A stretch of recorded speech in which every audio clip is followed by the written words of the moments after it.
ज्ञान गंगा गीता दर्शन पूर्व प्रसंग में आप श्रवण कर रहे थे। अर्जुन ने साफ कहा भगवान श्री कृष्ण को, प्रभु ये मन इतना चंचल है कि इसको बस में करना बड़ा दुष्कर मानता हूँ। इसे बस में करना बड़ा दुष्कर मानता हूँ। जैसे तेज वायु के चलने पर उस वायु को, आंधी को कोई रोक नहीं पाता, ऐसे भी मैं समझता हूँ कि मन के वेग को रोकना बड़ा असंभव है। आगे भगवान श्री कृष्ण कहते हैं गीता दर्शन अध्याय 6 श्लोक 35 में, असंशयम महाबाहो मनो दुर्निग्रहम चलम अभ्यासेन तु कौन्तेय वैराग्येण च गृह्यते। अर्जुन, असंशयम, तुमने जो कहा इसमें कोई संशय नहीं है। बहुत सुंदर कहा। दुर्निग्रहम चलम, यह मन बहुत चंचल है। और दुर्निग्रहम,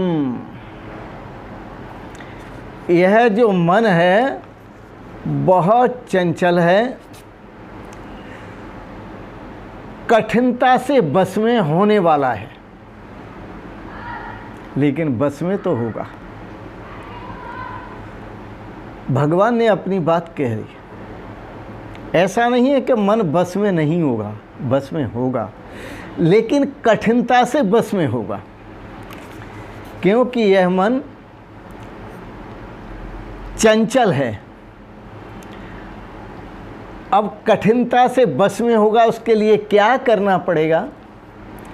तो अभ्यासेन तु कौन्तेय वैराग्येण च गृह्यते। हे अर्जुन, हे महाबाहो, असंशयम मन चंचलम, इसमें कोई संशय नहीं है कि मन बहुत चंचल है। दुर्निग्रहम तु कौन्तेय, इसका रोकना बड़ा कठिन है, बस में करना बड़ा कठिन है। ये बड़ा कठिनता से बस में होने वाला है। परंतु हे कुंती नंदन, अभ्यासेन वैराग्येन च गृह्यते, इस मन को अभ्यास पूर्वक,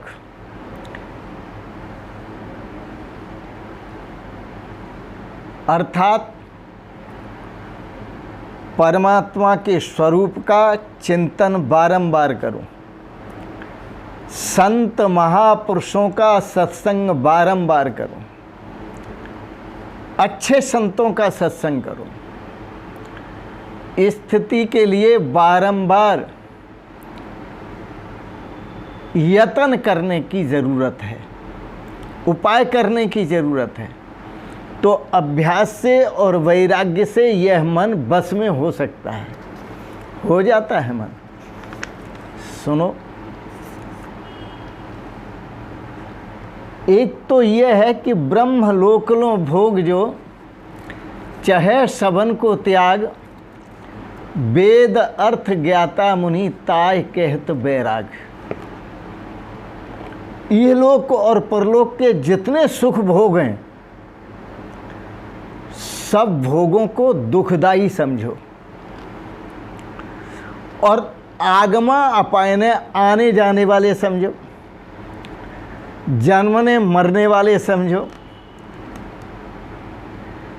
इसलिए इनसे विरक्ति करो, दूर हटने का अभ्यास करो।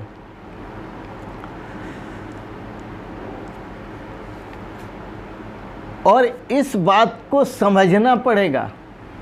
क्यों समझना पड़ेगा? कि भगवान श्री कृष्ण ने कहा, आ ब्रह्म भवना लोका पुनरावर्तनो अर्जुन। आसमंतात जितने भी लोक हैं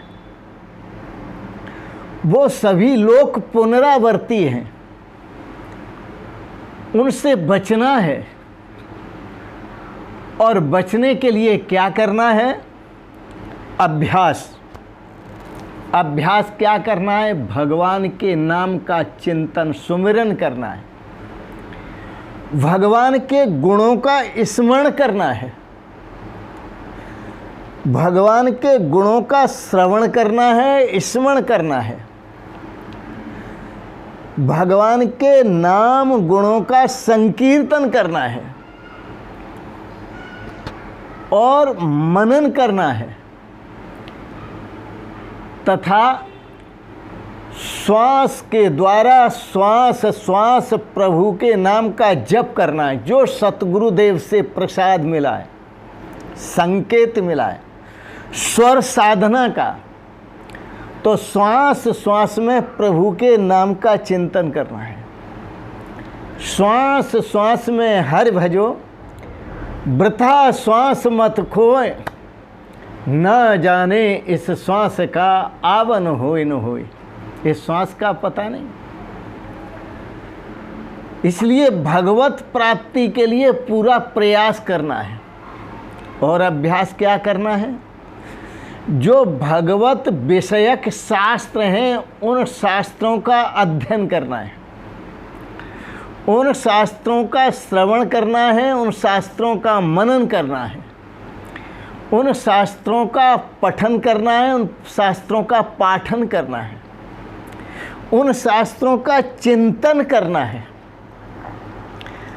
इसमें अपने देश का हित है, अपने राष्ट्र का हित है, अपने जन समूह का हित है। ये अभ्यास करना है। और क्या अभ्यास करना है? अभ्यास का अर्थ है आप जो दिख रहे हैं यह आप नहीं हैं, जो आप देख रहे हैं वह भी आपके लायक नहीं है, वह असलियत नहीं है। इसलिए जो आप दिख रहे हैं उससे भी अलग होने का प्रयास करो, और जो आप देख रहे हैं संसार और भोगों को उससे भी अलग होने का प्रयास करो। और जो आप दिख रहे हैं वो आप नहीं हैं, जो आप देख रहे हैं वह भी आप नहीं हैं, जो आप देखने वाले हैं वो आप हैं। उसकी खोज करो। आ ब्रह्म भवनान लोका पुनरावर्तनो अर्जुन। भगवान कहते हैं कि जो तीनों लोक हैं या जो भी लोक हैं वो सब पुनरावर्ती हैं। ब्रह्मा से लेकर ब्रह्मलोक से लेकर जितने भी लोक हैं सब पुनरावर्ती लोक हैं। इनसे बचो। अब आप अपने को पहचानो कि जो आप ये देख रहे हैं अपने को पंचभौतिक शरीर में, यह आप नहीं है। जो ये संसार आप देख रहे हैं यह संसार भी नहीं है। तो आप हैं कौन? इसी का अभ्यास करो कि आप कौन हैं। Who are you? तुम कौन हो? अरे इंसान, अपने आप को पहचान। आप अपने आप को पहचानो। यही है भक्ति और यही है ज्ञान। अपने आप को जानने में ही भक्ति है, अपने आप को पहचानने में ही ज्ञान है। इसलिए अपने आप को पहचानो कि आप कौन हैं, और जानना पड़ेगा। ढांचा हड्डी मांस का यह जो भौतिक देह,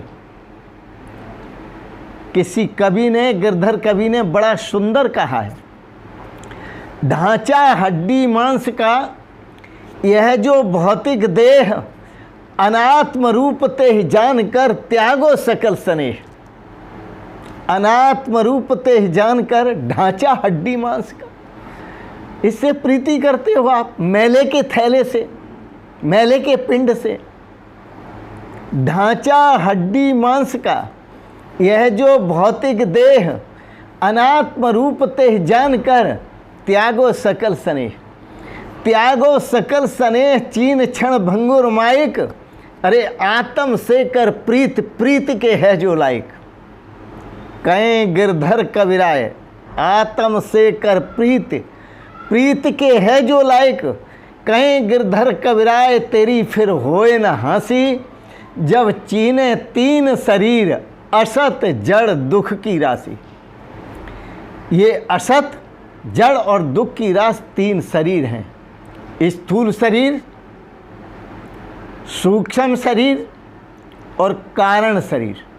कारण शरीर रजोगुण, तमोगुण और सतोगुण आत्मक है।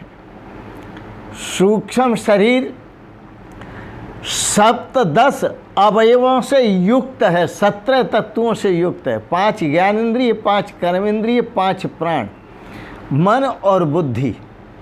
इन 17 तत्वों का जो संघात स्वरूप है वह सूक्ष्म शरीर है। ये भी तुम नहीं हो। वह कारण शरीर भी तुम नहीं हो। तीनों गुण तुम नहीं हो। गुणों का संघात स्वरूप है वो तुम नहीं हो। और यह सूक्ष्म शरीर है जो 17 तत्वों का अवयव संघात स्वरूप है, यह भी तुम नहीं हो। और ये जो देह दिखाई दे रही है यह भी तुम नहीं हो। तुम अपने आप को पहचानो कि तुम हो कौन। तो ढांचा हड्डी मांस का यह जो भौतिक देह अनात्म रूप तेह जान कर त्यागो सकल स्नेह, त्यागो सकल स्नेह चीन क्षण भंगुर मायक। अरे आत्म से कर प्रीत, प्रीत के है जो लायक। कहीं गिरधर कबीराए तेरी फिर होए न हंसी, जब चीन तीन शरीर असत जड़ दुख की राशि। ये तीनों शरीरों को त्यागो, अभ्यास करो, आत्म अभ्यास करो। आत्म निर्गुण पद निर्वाण, अपने आत्म स्वरूप को पहचानो। इसका अभ्यास करो, आत्म स्वरूप को पहचाने का। आपकी आंतरिकता क्या है, आपकी आंतरिक स्थिति क्या है। यदि बाहर डोलते रहोगे तो कलह से मुक्त नहीं होगे। और यदि आप आंतरिक स्वरूप में, अपने स्वरूप में सरक जाओगे, आप में बदलाहट आ जाएगी और आप कह दोगे कि ये शरीर मैं नहीं हूँ। आप तो महसूस करोगे, अनुभव करोगे मैं सर्वोदयी हूँ। सर्वोदयी का मतलब सबको सुख देने वाला, सबको आनंद देने वाला, सबको रस देने वाला, सबको शाश्वत सुख देने वाला, सबको शाश्वत शांति देने वाला हूँ मैं। सर्वोदयी हूँ। सूर्य उदय होता है वह सर्वोदयी है। सभी को शक्ति देता है, सभी को प्रकाश देता है, सभी को स्वास्थ्य देता है। सूर्य सर्वोदयी है। आप किसी सूर्य से कम नहीं हैं, आप सर्वोदयी हैं। और संत जब अपने सर्वोदयी स्वरूप को पहचान लेते हैं तो इस संसार में विचरण करते हैं। जैसे सूर्य का प्रकाश गरीब पर भी पड़ता है, अमीर पर भी पड़ता है, सूखे पर भी और गीले के पर भी, वे पेड़ों पर भी, पृथ्वी पर भी, सब जगह सूर्य का प्रकाश पड़ रहा है। सूर्य किसी से भेदभाव नहीं करता। वह जो ज्ञानी संत अपने स्वरूप में सरक चुके हैं और आत्मा परमात्मा की एकता में साम्य अवस्था को प्राप्त हो चुके हैं, वह सर्वोदयी है।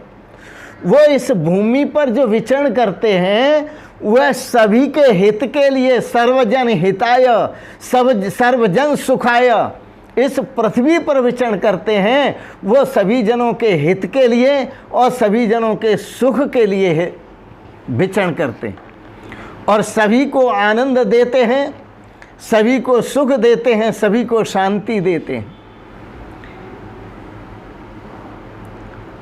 विषयं ध्यायतः पुरुषो विषये रमते मनः। जिसका जो पुरुष विषयों का चिंतन करता है उसका मन भी विषयों में रमण करता है। और जो पुरुष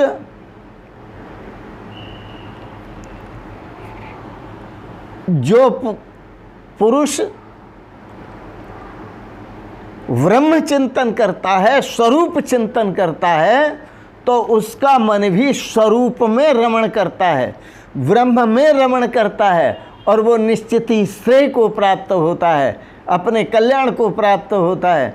और परमात्मा स्वरूप को प्राप्त करके अनंत आनंद के सागर में सराबोर होता है, अनंत आनंद का अनुभव करता है, अनंत शाश्वत शांति का अनुभव करता है, अनंत शाश्वत सुख का अनुभव करता है। आप भी बाह्यता से बहिर्मुखता से अंतर्मुखता की तरफ सरकें, स्वरूप में सरकें, शरीर का त्याग करें, स्वरूप में सरकना सीखें, श्वास श्वास में प्रभु का चिंतन करना सीखें, महापुरुषों से सत्संग का अभ्यास करो, संत महापुरुष मिल जाएं, खूब सत्संग करो, तो ये वृत्ति आपको भी प्राप्त होगी जो संतों को प्राप्त है। इन शब्दों के साथ ही मैं आपसे निवेदन करूंगा कि आपको गीता पर दार्शनिक विचार अच्छे लगे, आप इनको सब्सक्राइब करें, लाइक करें और शेयर करें। अंत में आप सभी को सादर प्रणाम करते हुए ओम शिवोहम शिवोहम शिवोहम।